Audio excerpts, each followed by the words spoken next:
Hello everyone, this is Chidanand from Kratz Infotech NG and welcome to this short tutorial on Docker Private Registry. Docker registries are nothing but a placeholder for putting up all your images that is built within your organization. Most of the times this registry is put well within your data centers and for exclusive usage of only your development teams. And the preferred choice of running a server, a Linux server, is any of these popular Linux boxes. However, when you put up the Docker private registries on your Linux servers, there are usually issues associated with the TLS certificates, wherein the HTTPS or out-of-the-box certificates do not work. And in such cases, it's important to sign up your registry with some self-signed certificates so that people who are using it would not face any issues. Though there are a lot of other alternatives for registry servers, Docker image, that is the Docker Registry 2 version that is provided by Docker, is the most popular way of running your registries. So in this tutorial, I will demonstrate how to bring up a Docker private registry on Ubuntu 18.0 box and then put up some sort of self-signed certificates so that anyone can connect to it using the HTTPS URL of the registry. For my setup, I've used a Linux box which is brought up on a Google Cloud server or the Google Cloud platform, but the steps would be same in case you have a local server that is running within your data centers.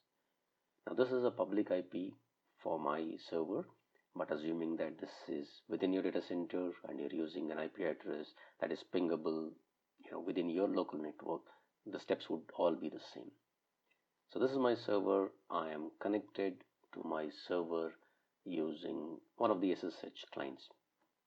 So if you look at the operating system that I'm running on an Ubuntu box. I already have a Docker that is installed on this machine.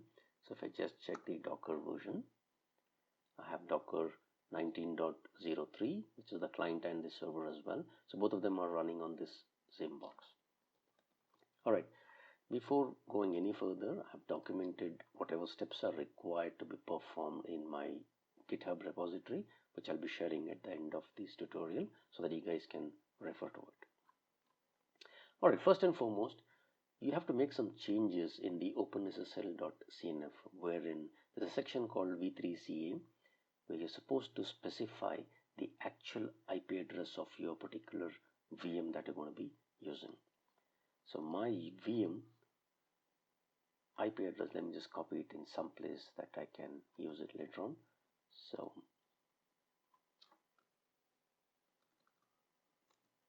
this is the IP address of my particular VM. For me, my VM IP address would keep on changing, but if it's within your data centers and you have a specific IP address that is assigned to this particular VM, then the IP address would not change. Alright, so that's the IP address. So first and foremost, let me go ahead and modify a file which is called etcssl openssl.cnf. So this is the file that I'm supposed to be modifying. And let me search for v3 next one. Okay, right here there's a section called v3_ca. Here I'm supposed to add a small text which is nothing but this text: subject alt name is equal to IP, and this has to be followed by the actual IP address of my particular machine. So let me just copy that. This is the one line that I'm supposed to add right here. Alright, so let me write and quit. Okay, so that's what is the first step that I'm supposed to do. Now let's go ahead and create some certificates. There are various ways in which you can create certificates. What I followed is what I've documented here. So first of all, let me create a folder called certificates. Now this folder can be anywhere within your local server. So I'm just going to create,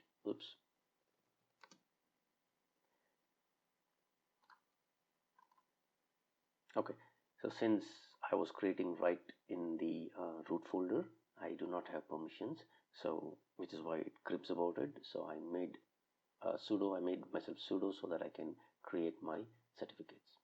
All right, now how do I create certificates? So let me get into the certificate. So I will become a sudo user and then get into this certificates directory, which is at the root folder. All right, so I will run this particular command to create the certificates. So I'm using the RSA algorithm. The key name is domain.key that I want to generate. Also the certificate, the CRT file that I want to generate is domain.crt. So let me copy all this and run this particular command.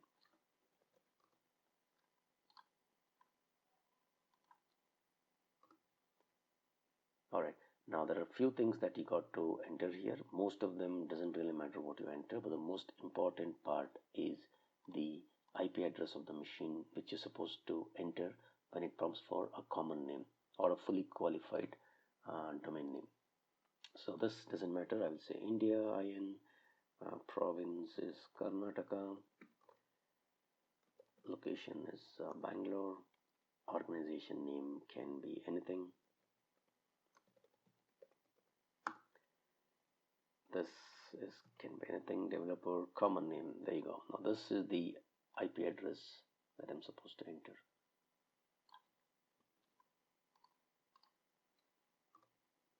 All right, email address can be anything. All right, so after this, a bunch of the CRT and a domain file gets created. Sorry, a key file and a CRT file gets created. All right, now let us go ahead and launch our Docker registry by specifying the Docker 2 version of the registry server. The command to launch the Docker registry is this one. If you see here, zoom in. I'm going to run a Docker command, and Docker run will spin up a new container. It is linking as a daemon or a detached mode kind of a container. It is linking the 5000 local port to the 5000 port of the container. Restart always will ensure that this registry server will restart if the machine goes down, or if it crashes, if the VM crashes, or if the Docker container restarts. The service will ensure that Docker daemon will ensure that this particular container will be up and running all the time. I'm specifying a name for my container, so which is called registry, and most important part is I'm linking the /certificates folder that I created where all my certificates are present to /certificates folder within the container, and these two are what is required to ensure that we inform the registry servers to use these two certificates. So TLS certificate and TLS key. Okay, and the image that I'm planning to run is registry :2. Registry, let me check if there's already registry. If I run Docker ps-a, okay, nothing is there. So let me copy this and run this command. Okay, sometimes when you run it for the first time, the image won't be there, so it will kind of try to look for an image locally. Otherwise, go to your Docker hub and get that image for you. For me, I already had that image, so it is running. So if I go into a Docker ps, you will see that this particular image is running. Most importantly, it's required to check if there's any error with the particular registry server that is running. Many times, you don't really figure out, or you do not understand what is happening. Something could be wrong with the particular image that you're running, because since I've set the restart always command, this container will continuously be coming up and going down if there's any issues. So it's always important to check if there's any problem with this particular container. Sometimes the file permissions of the certificates that we provided would not be sufficient or would not be enough, and there would be some problems because of that. Fortunately, everything looks good here in the logs. The server is up and running. So we have a Docker registry server that is running on our port 5000. All right. So Now let us try to pull a very simple image from our Docker Hub and see if we can rename it in a certain fashion so that I can push it to my local Docker Hub, local Docker registry. So I'll pull a very simple small image called hello world. This is a 5 MB only kind of an image. So let me just pull that image. So if I say Docker images or image ls, I would find the hello world image is a 5 MB. Oh, it's become 13 MB, 13 KB. All right. So, oops, sorry. I was referring to the Alpine image. Okay. Hello world is a very smaller image called. It is just 13 KB image. So this is just to check if my image, I'm able to rename my image and push it to my local registry. It's very important to understand that when you do a Docker push command, there's no way you can configure where to push this particular image to. By default, it all goes to the Docker Hub registry. So in our case, our registry is running locally, so we have to tag our image in a certain manner before I try to go ahead and push this. So how to do that is Docker tag command. Using the Docker tag command, I'm going to tag the hello world image as the IP address of my machine :5000. So this is where my local Docker registry is running, followed by whatever you want to name the image as. So in my case, my IP address is something that I know.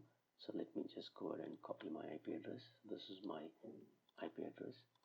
So I'm going to tag my image as Docker tag hello world was the original image that I pulled down. I'm going to tag it as IP address of my machine, followed by the port 50,000 / any name. I'll give the same name so that it's easy for me to, that makes more sense. 2 times Docker command, not a good thing. Okay, so I'm going to tag my particular image. So if I do a Docker images, you'll find now that there is one more image with the IP address of my particular machine :5000. This is where my registry is running, followed by hello world. Now how do I push this particular image? It's very simple. I just say Docker push. I specify the whole image name. If I don't specify anything, if I do a Docker push, it's automatically configured to go to the Docker Hub. All right. So when I try to push it, it just says that, hey, that's all nice, but certificate which is signed by unknown authority, Docker doesn't understand that. So we'll have to go ahead and inform the Docker daemon that is running on my box so that it understands the certificate, the self-signed certificates that we have generated. In case you pull down a self-signed certificate or any other certificate that you have from any other source, you have to put this into the Docker daemon and ensure that it understands this certificate. Now let me go ahead and do that. So in order to ensure that the self-signed certificate is put into my Docker engine, I'll have to go and create a folder under the etc docker search.t, and this should contain the IP address of my VM. So let me copy this whole thing and replace it with the IP address of my specific VM. This is the IP address. So I'll make a folder and then copy the certificate into this folder. I'll run it with a sudo command because this is within the etc folder. I do not have rights in my regular user account, so I use the sudo account. So the file is created.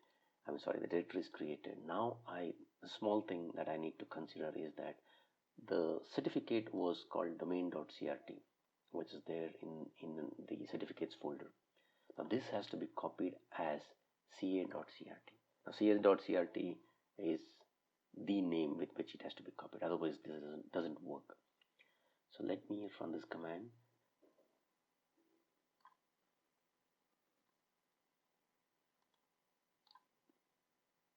and ca.crt.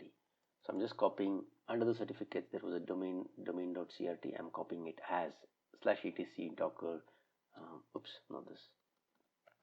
There must be a folder. There must be this guy. Under this particular folder, it's called ca.crt. Let me just confirm that. Yes, it is ca.crt. Okay, got copied. Let me just verify it once. Sudo ls.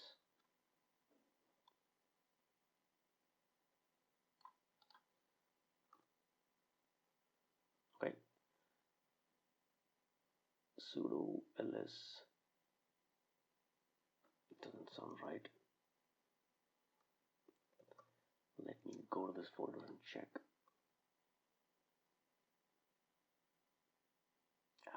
What am I doing?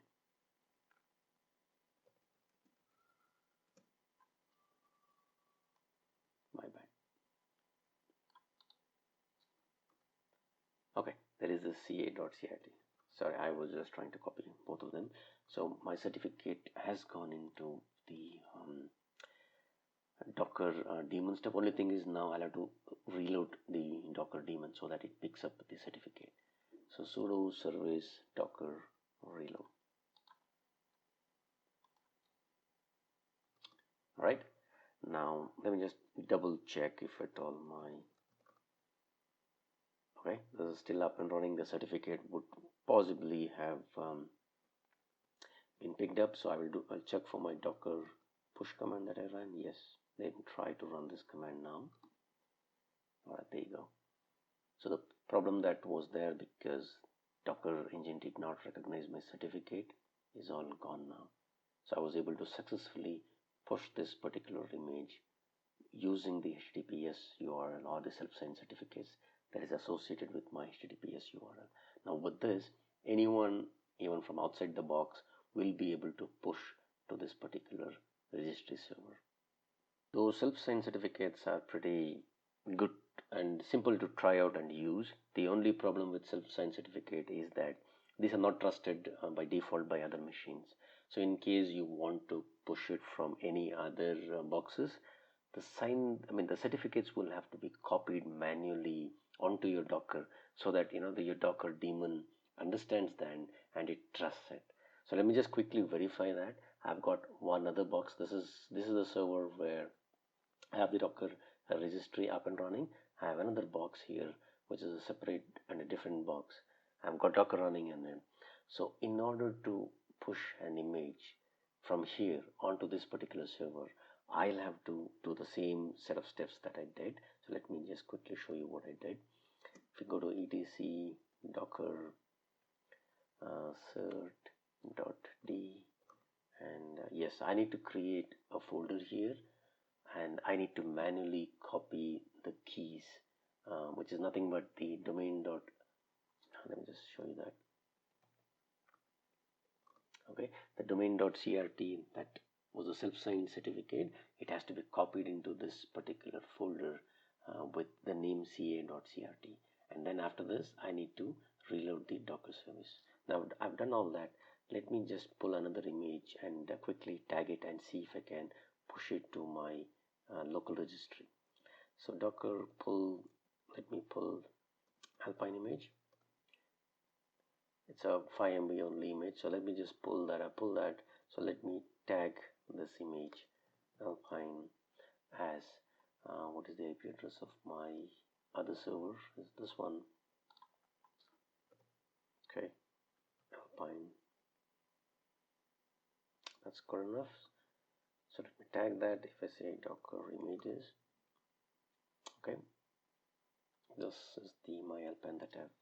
So let me just try to push this out.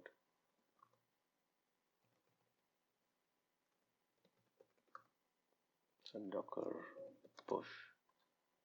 This is what I tagged. Right, there you go.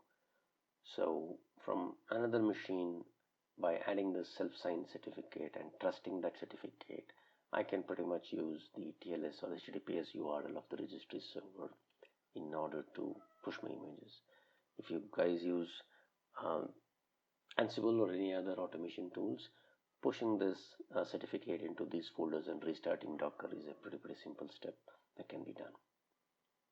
Setting up a private Docker registry and signing that with self-signed certificates is as simple as that. I will be providing the GitHub repository which has got all the instructions that I followed in order to bring up this setup. And if you have any issues, as usual, please leave a comment and I'll try to address it as soon as I can. Hope you found this tutorial informative, and thanks for watching and thanks for your time.